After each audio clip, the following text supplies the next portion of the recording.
How you doing, folks? It's time for another review. Really quick before I get into it, if you can't tell, my voice is a little off. I got some kind of illness, or maybe it's the pollen from outside. Anyway, if you hear my voice crack, which you probably will, that's why. But today we're not reviewing a beer. We're reviewing what I would call a wine. Although if you're a wine snob, you would want to argue with me about that. But we're reviewing, since it is Holy Week, and Holy Week coincides with Passover, Manischewitz. What I used to refer to simply as Jew wine. Turns out a lot of Jews don't drink Manischewitz, at least not as much as I thought they did. It seems that as time has progressed, there's more, upscale kosher wine options for the Jews, at least within the United States. So much so that even on Manischewitz's website, I was just looking around there a minute ago, they have a line of wines called Elijah, and it comes in like a regular wine bottle. It doesn't look all gaudy and flashy as this Manischewitz bottle. So it seems even the folks at Manischewitz know that this is kind of fallen out of favor with some folks. Although, you know who it hasn't fallen out of favor? Excuse me. Turns out a lot of Asians enjoy Manischewitz. It's similar to a fermented beverage over there, I believe in Vietnam, as well as perhaps China. But anyway, real quick history. This Manischewitz has Concord grapes. If you're wondering why this has Concord grapes, originally Manischewitz was made by the Monarch Wine Company for a small area of, well, I guess it's not small, but for the area of New York. It was, they made wine, kosher wine, specifically for the Jews in New York. And eventually they got to the point where they wanted to branch out, and so they got the rights to the Manischewitz name. Manischewitz is not originally a wine company.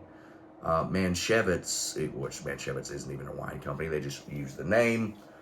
But Manischewitz made things like matzah and other Jewish food products. Now, currently, if you look at the bottle here, it says that this is bottled by the Manischewitz Wine Company out of Canandaigua, Canandaigua. Try to pronounce that yourself if you'd like. New York. But like I said, there is no Manischewitz Wine Company, really. There's a company that makes Manischewitz, and that company is owned by Constellation Brands. Yes, the same folks who make Corona and Modelo and Victoria. They also make Robert Mondavi and Woodbridge by Robert Mondavi, as well as some other wines. And even High West Whiskey, I didn't know that, also make Manischewitz wine. This specifically is the American Concord Grape. This is a kosher wine, like I said. And this contains no less than 51% Concord grapes. If you're unfamiliar with the grape, it's kind of a bitter flavor. It's not a sweet grape by no means. But if you're making wine meant to be served during Passover, specifically the Passover Seder, you're going to have a lot of people that do not drink wine consuming this, such as maybe children. And you don't want to give children a very, very bitter drink because they're probably going to spit it out, and I don't know, that's probably not a good look during your religious services. So, what's the company to do? They fill it up with sugar. So this is a Concord grape wine that has plenty of sugar, cane sugar, no high fructose corn syrup, because if they did that, it wouldn't be kosher. But they threw a bunch of this in here. So, like I said, it's currently Holy Week, right? As of today, it's Good Friday. If you don't know what Good Friday is, this symbolizes the day that Christ was put on the cross. Yesterday was Maundy Thursday, which symbolizes the day that Jesus was betrayed in the garden. The day before that is Spy Wednesday, which is when Judas receives payment to betray Christ. And then you also have Palm Sunday, which is when Jesus entered into Jerusalem.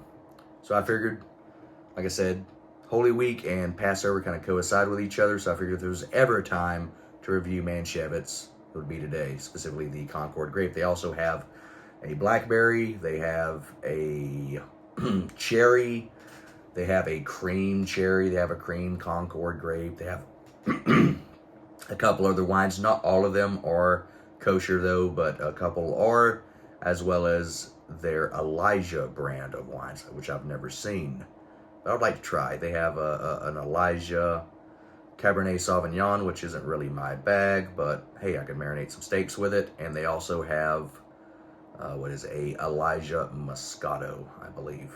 But anyway, we're not drinking that. We're drinking good old Manischewitz Concord grape. So look-wise, honestly, you can tell me this is grape soda. It looks very dark. You can't see through it at all. Some little red hues around the side a little bit, but for the most part, this is completely opaque and quite dark. Smell-wise, it smells, I would have to say it smells like grape juice, like Welch's grape juice, which do contain Concord grapes as well. And like I said, the reason they use Concord grapes is because it was convenience. Where the Monarch Wine Company was located was in New York, and if you're not a wine expert, which I am not, but it doesn't take a wine expert to know that New York isn't exactly wine country. So they used what they had, and then they loaded it up with sugar. Smell-wise, like I said, I'm getting a Welch's grape juice mixed with like a little bit of like the bitterness of cooking wine. Like you can smell there is a bitterness in here, but there's definitely also a sweetness in here as well. Let's go ahead and take a swallow.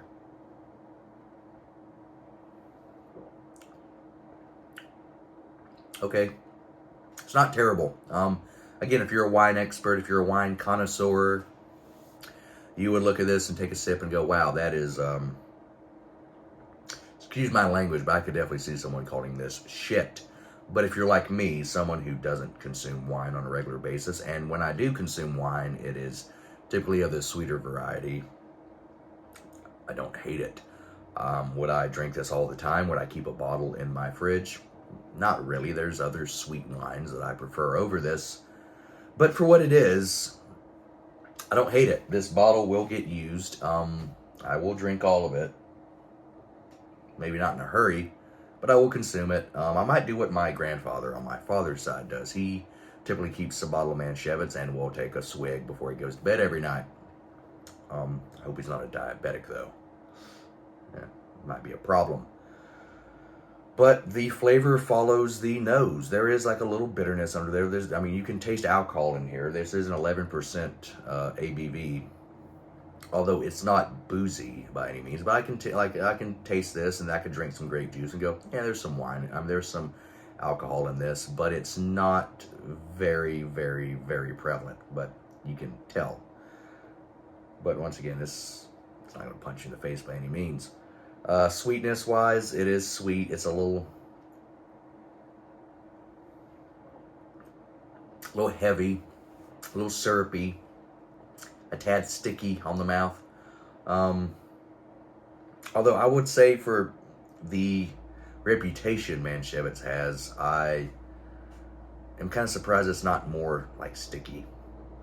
Honestly, as far as beverages go, I think probably the most stickiest might be, say, like a Bud Light. For whatever reason, every time I drink, which I don't drink Bud Light often, but whenever I do happen to be in a situation where the only beer present is a Bud Light, I'll drink one, and every time it's just,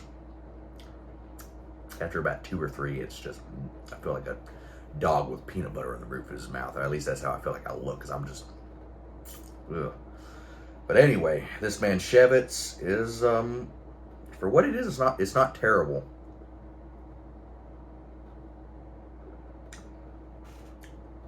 Say that last little bit here. As far as a rating goes, I'm not sure what exactly I would give it, because it's not strictly a wine, being that, there's added sugars and stuff. It's not a conventional wine, I guess you could say. If we were going to put this in the same category as, say, fortified wines, such as like I believe Mad Dog 2020 is fortified. But if you're going to put this in the same category as, your bum wines, your really cheap brown bag stuff like your Thunderbirds and your Mad Dog. This is definitely a step above that. I don't know if it's just they add a lot more sugar, so it's more palpable to me. Or palatable, I guess would be the word I'm using for. Looking for, excuse me, I can't talk today. But if we're putting this in the bum wine category, you can do a lot worse. If I was a homeless man in the gutter and someone gifted me a bottle of this, I'd probably be pretty happy, truth be told. If I'm also a child, engaging in a Passover Seder, which I'm not Jewish, I'm a gory, don't worry. But if I was a Jewish child and I had to drink this, I would be perfectly fine with it. It's not awful. So I guess I'll say in the bum wine category, I would give this a 9 out of 10. But for a traditional wine, it's not really expensive by any means, which you can get, plenty of wines that are decent that are also inexpensive. Excuse me. This was like $15. How much is in here? For 1.5 liters.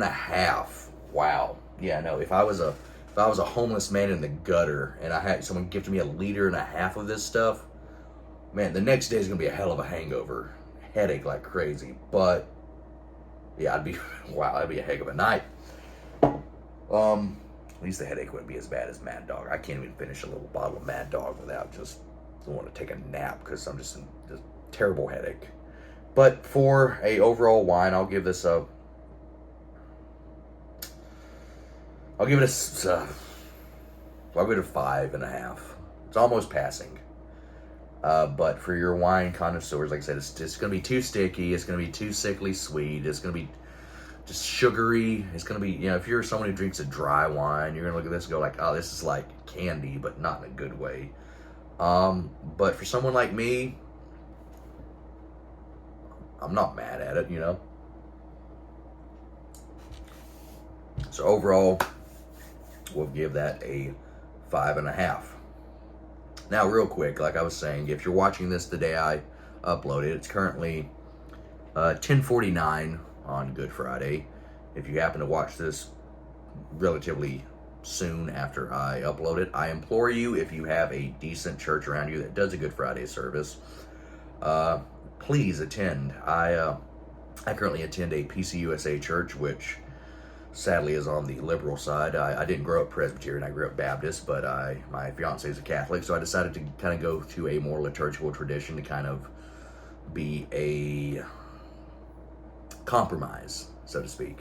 And I ended up, I interact with, well, I won't say interact, I guess I'm a part of the group. I'm known as the Reconquista. It's a group of like-minded, mostly young people, although we do have some pastors and senior authority members who are trying to retake the mainline churches. Your Presbyterians, your Methodists, your Episcopals, Evangelical Lutherans, things like that. So that's part of the reason I'm attending a PCUSA church instead of a PCA or a OPC church, although I do attend OPC services in the afternoon when I can, because even though I love the liturgy of the PCUSA church I attend, it's beautiful, the singing's great, the prayers are fantastic, it's a very reverent service in that way. The sermons can leave much to be desired. As someone who grew up a Baptist, I'm used to a really deep study of the Bible, and you don't really get that with many PCUSA pastors. But anyway, I digress. Point is, if you're able to go to a decent church that promotes Orthodox Christianity, and by Orthodox I mean traditional Christian teachings, and they do they do have a Good Friday service, I implore you to please attend. If you're not able to, at the very least, attend a Easter service. Just about every church, I don't know of any church that doesn't have a service that, during Easter or on Easter Sunday. Many have sunrise services as well. But please attend and remember what Easter's all about. It's not about rabbits and eggs and all this stuff and, ducks for some reason. It's about the Lamb of God. It's about God becoming man, coming down to earth and suffering so that we should not have to suffer for our own sins. Anyway, have a good night. Well, actually, I guess I'm jumping the gun here. Like, rate, subscribe if you care to. Have a good day and a pleasant tomorrow. And just like Christ said, it's finished. Thank you.